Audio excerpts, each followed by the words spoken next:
ரொம்ப நல்லது. வயிற்றில் பூச்சி கீச்சி இருந்தால் சாகும். குட்டி பசங்களுக்கு கொடுக்கலாம். நம்ம நல்லா வேகட்டும். வீட்டுக்கிட்ட இப்போ மரத்தில் நல்லா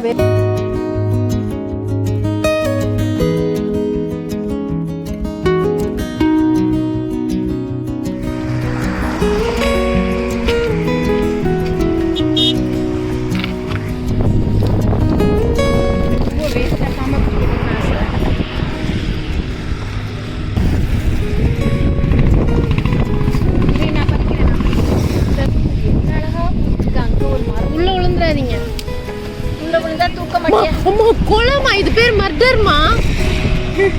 திஸ் இஸ் மர்டர். இப்போ நீ இப்படி பண்ணனா தள்ளுங்க, நான் பிரிக்கிறேன். வேணா, நீ மொபைலுக்கு நான் மொபைலை வச்சுட்டு பிரிக்கிறேன். இங்க வாங்க. உங்களுக்கு என் டேலண்ட்டை பற்றி இன்னும் தெரியல. அப்படியே ஓவர் கான்ஃபிடென்ட்ல இருக்காத. தள்ளுங்க தள்ளுங்க, நீங்கள் தள்ளுங்க. நீங்கள் பிரிக்க வேணாம். இங்கே வாங்க. நீங்கள் அந்த செடியை கொலை பண்ணுறீங்க. அந்த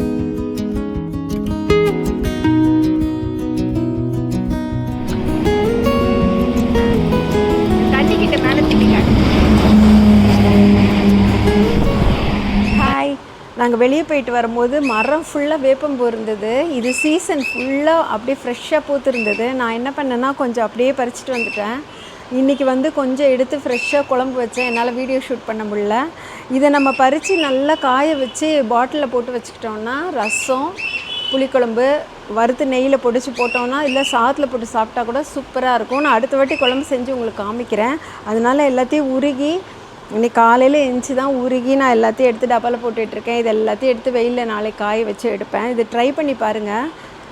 நீங்கள் தமிழ் வருஷ பிறப்புக்கெல்லாம் செய்வீங்க தானே? வேப்பம்பூ ரசம், துவர்ப்பு, இனிப்பு, கசப்பெல்லாம் செய்வீங்க தானே?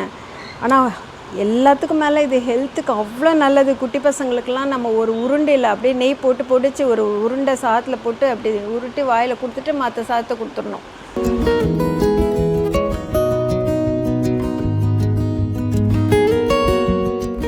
இது வேப்பம்பூ சீசனு.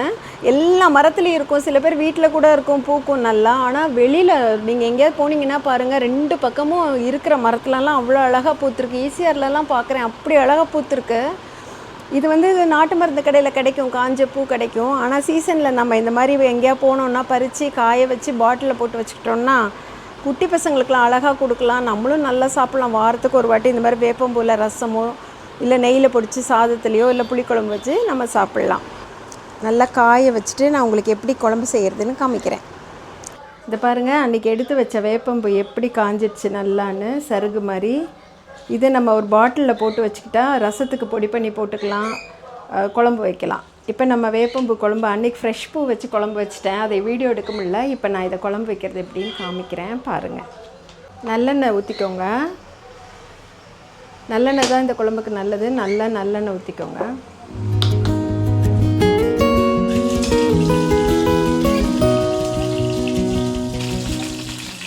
ரெண்டு வெந்தயம் போட்டுப்போம். இதில் நான் வந்து சின்னதாக ஒரு பிஞ்சு ஓமம் சேர்க்குறேன். ஏன்னா ஓமம் வந்து இந்த புளிக்குழம்புலாம் வத்தக்குழம்பு வைக்கும்போது கொஞ்சம் கொஞ்சம் சேர்த்துக்கோங்க, பசங்களுக்கு வயிற்றுக்கு நல்லது.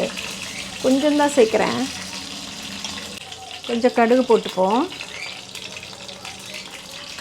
இதில் எங்கள் பாட்டி வந்து ஓம் வாட்டர் கொடுப்பாங்க. குட்டி பிள்ளைங்களாக இருக்கும் போது வாரத்துக்கு ஒரு வாட்டி 15 days ஒன்ஸ் கொடுப்பாங்க. நம்ம இப்போ அதெல்லாம் எதுவும் கொடுக்குறதில்ல. இந்த வேப்பம் இதெல்லாம் கொழுந்தெல்லாம் அரைச்சி ஒரு உருண்டை உருட்டி வாயில் போடுவாங்க எம்டி ஸ்டமக்கில் ஹாலிடேஸில். அதெல்லாம் இப்போ எதுவுமே ஃபாலோ பண்ணுறதில்ல. அதனால் நம்ம பிள்ளைங்களுக்கு இது கண்டிப்பாக கொடுக்கணும். வெங்காயமும் பூண்டு போட்டுடுறேன். கொஞ்சம் பெருங்காயம், கட்டி பெருங்காயம். வெங்காயம் நல்லா பூண்டு வெங்காயம் வதங்கட்டும்.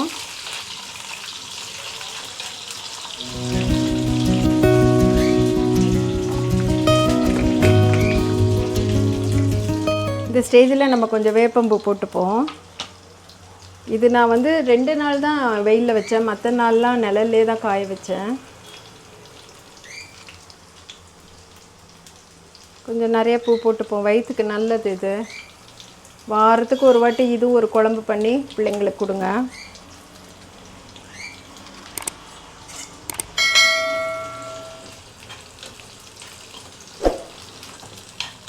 இந்த எண்ணெயில் நல்லா வதங்கும் போது அது கசப்பு கொஞ்சம் எடுத்துரும். நம்ம எப்படியும் ஒரு பிஞ்சு கடைசியில் வந்து நாட்டு சர்க்கரையோ வெல்லமோ போடுவோம். அந்த புளிக்கும் அதுக்கும் காரத்துக்கும் இந்த சாப்பிடாத பிள்ளைங்க கூட சாப்பிட்ருவாங்க. நல்லா நம்ம கொஞ்சம் டேஸ்ட்டாக வச்சு கொடுத்துடணும், அப்போ தான் அந்த பிள்ளைங்க சாப்பிடுவாங்க.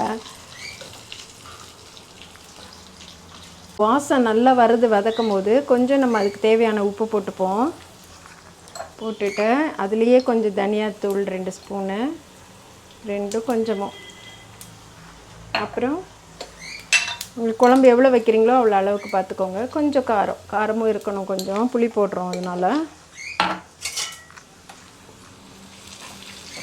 இப்போ நல்லா இந்த எண்ணெயில் இது ஒரு வாட்டி வதக்கி விட்டுட்டு புளியை கரைச்சி நம்ம ஊற்றிட வேண்டியதான். நான் அன்றைக்கி ஃப்ரெஷ் பூவே எடுக்கணும்னு நினச்சேன், அன்றைக்கி டைம் இல்லை எடுக்கிறதுக்கு.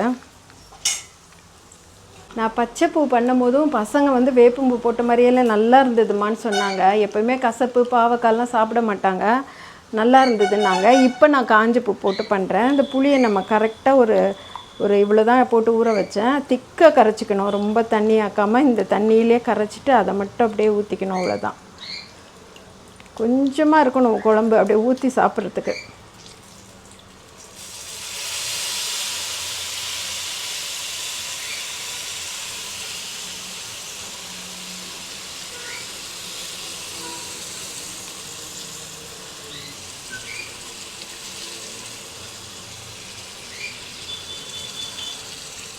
நல்லா வேகட்டும். வீட்டுக்கிட்ட இப்போ மரத்தில் நல்லா வேப்பம்பூ பச்சையாக கூட பூத்துருந்தா அப்படியே செடி ஃப்ரெஷ்ஷாக கீழே விழாமல் பறிச்சுட்டு அதை அப்படியே நீங்கள் குழம்பு வச்சு பிள்ளைங்களுக்கு கொடுத்து பாருங்கள். இதே மெத்தடில் சூப்பராக இருக்கும். காய வைக்கணும்னு கூட இல்லை, அது அப்படியே கூட செய்யலாம். இது நல்லா கொதிக்கட்டும்.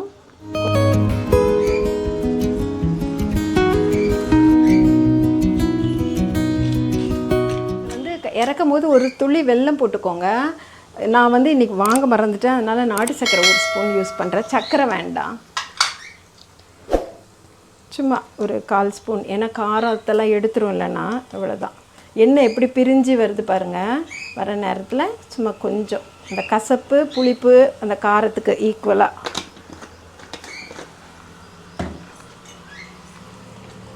அவ்வளோதான். கொஞ்சம் நேரம் கொதிக்க விட்டுட்டோன்னா இறக்கிற வேண்டியது. எவ்வளோ பாருங்கள், 5 நிமிஷம் கூட ஆகாது. எல்லாமே ரெடியாக இருந்ததுன்னா குழம்பு வைக்க போட்டு சாப்பிட அவ்வளோ டேஸ்ட்டாக இருக்கும். செஞ்சு பாருங்கள். வீட்டு பக்கத்தில் ஃப்ரெஷ் பூ கூட எடுத்து செய்யுங்க. உப்பு காரம் புளிப்பு கசப்பு இது வந்து பிள்ளைங்களுக்கு வந்து ஜங்க் ஃபுட் சாப்பிட்ற பிள்ளைங்க, சிப்ஸு அந்த மாதிரி இப்போ பீஸா அது இதுன்னு வாங்கி சாப்பிட்ற பிள்ளைங்களுக்கு வாரம் ஒரு நாள் கண்டிப்பாக இது செஞ்சு தாங்க. ஓமம் இருக்குது, வேப்பப்பூ இருக்குது, வயிற்றுக்கு அவ்வளோ நல்லது. என் பிள்ளைங்களுக்கும் பிடிச்சிடுச்சு இது சாப்பிட்றதுக்கு. அவ்வளோதான், குழம்பு ரெடி ஆகிடுச்சு. சூப்பராக பாருங்க. எண்ணெய் லைட்டாக எப்படி தெரியுது பாருங்கள் மேலே எண்ணெய். அவ்வளோதான். இந்த பது வந்தோடனே முடிஞ்சுது. நான் ஆஃப் பண்ணிட்டேன் ஸ்டவ்வை. ஆனாலும் இந்த மண்சட்டியில் உள்ள சூட்டில் அது கொதிச்சிட்ருக்கு. ஸோ 5 மினிட்ஸ் முன்னாடியே ஆஃப் பண்ணிட்டிங்கன்னா அது பாட்டில் அந்த சூட்லேயே கொதிச்சிரும். அப்புறம் எடுத்து வச்சுக்கலாம். நம்ம எண்ணெயெல்லாம் பிரிஞ்சிடுச்சு பாருங்கள் மேலே.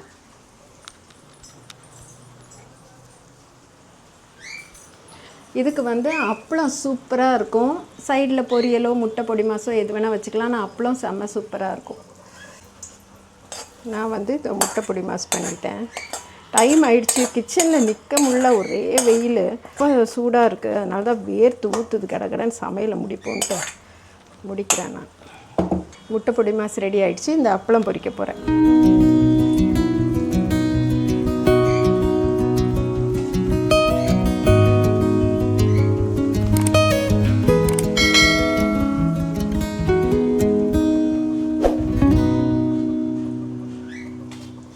முட்டை பொடி மாசு, வேப்பம்பூ குழம்பு, அப்பளம், ரைஸ்.